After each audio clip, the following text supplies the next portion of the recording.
Assalamualaikum warahmatullahi wabarakatuh, anak-anak yang soleh-solehah. Bagaimana kabar kalian hari ini? Sehat semua ya? Alhamdulillah, luar biasa. Tetap semangat. Allahu Akbar. Hari ini kita akan belajar pendidikan agama Islam. Untuk mengawali pembelajaran hari ini, marilah kita berdoa bersama-sama dulu agar apa yang kita pelajari dipermudah oleh Allah Subhanahu wa taala. Bismillahirrahmanirrahim. Rabbi zidni ilma warzuqni fahma. Amin.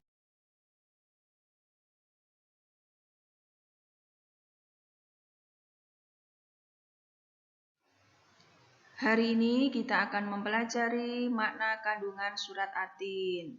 Setelah mempelajari materi ini, diharapkan kalian bisa mengetahui makna Quran surat At-Tin dengan benar.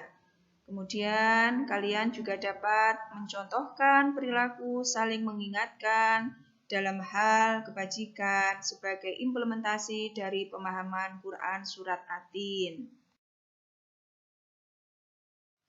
Surat ini dinamakan surat At-Tin yang diambil dari kata atin yang terdapat pada ayat pertama yang artinya buah tin. Surat ini menempati urutan ke-95 dalam Al-Quran. Dengan jumlah ayatnya ada 8 ayat dan termasuk golongan surat Makkiyah karena diturunkan di kota Mekah. Anak-anak yang soleh-solehah, kandungan surat At-Tin ayat pertama.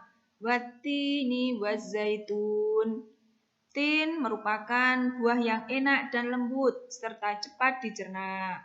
Ia menjadi obat yang banyak manfaatnya seperti memperhalus fisik, mengencerkan dahak, membersihkan ginjal, menghancurkan batu pada saluran air seni, bisa juga untuk menggemukkan badan, dan dapat juga melonggarkan rongga hati dan limpa.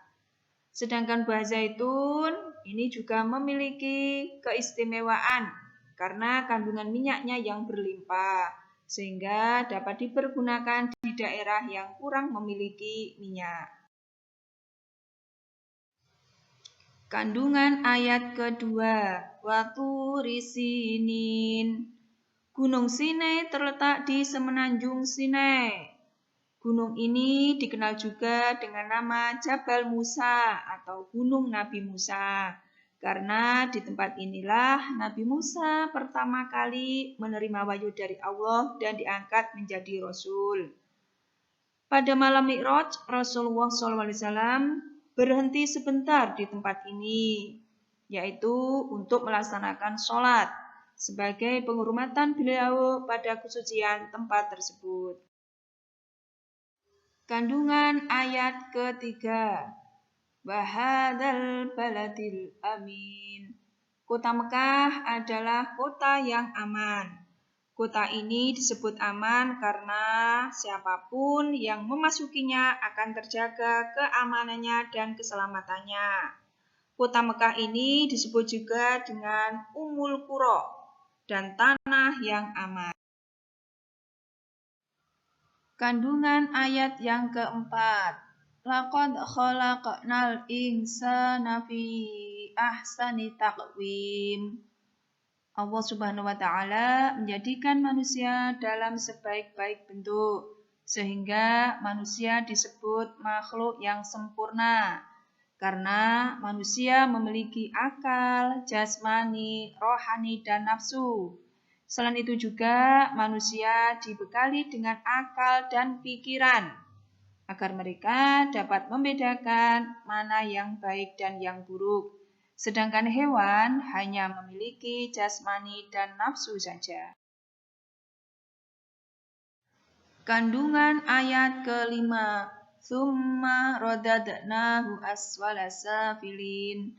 Allah Subhanahu wa taala mengingatkan manusia, meskipun mereka makhluk yang sempurna, tetapi mereka dapat turun derajatnya menjadi hina.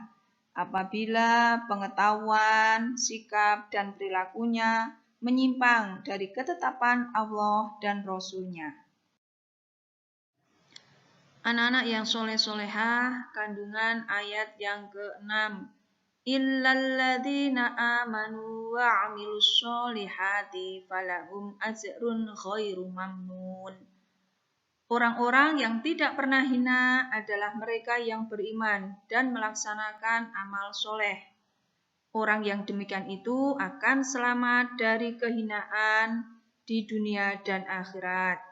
Contoh orang yang beriman dan beramal soleh adalah mereka beribadah kepada Allah, kemudian gemar bersedekah, dan ikhlas menolong orang lain. Kandungan ayat ke-7. Fama yukadzibuka ba'du biddin. Pada hari kiamat nanti ada hari pembalasan terhadap perbuatan manusia yang baik maupun yang buruk. Manusia seharusnya tidak meragukan akan adanya hari pembalasan, karena Allah sudah menunjukkan bukti-buktinya, dan hari kiamat itu nyata pasti akan terjadi. Kandungan ayat yang ke-8. Alaihissallahu biahkamil hakimin. Allah Subhanahu wa Ta'ala adalah yang Maha Mengetahui, sebagus-bagus pencipta dan pengatur segala urusan. Allah jugalah yang memberi keputusan atas segala persoalan. Tiada perbuatan walau sekecil atom pun yang dapat terlepas dari pengadilannya. Karena Allah Subhanahu wa Ta'ala adalah sebaik-baik pembuat keputusan dan Allah lah hakim yang paling adil.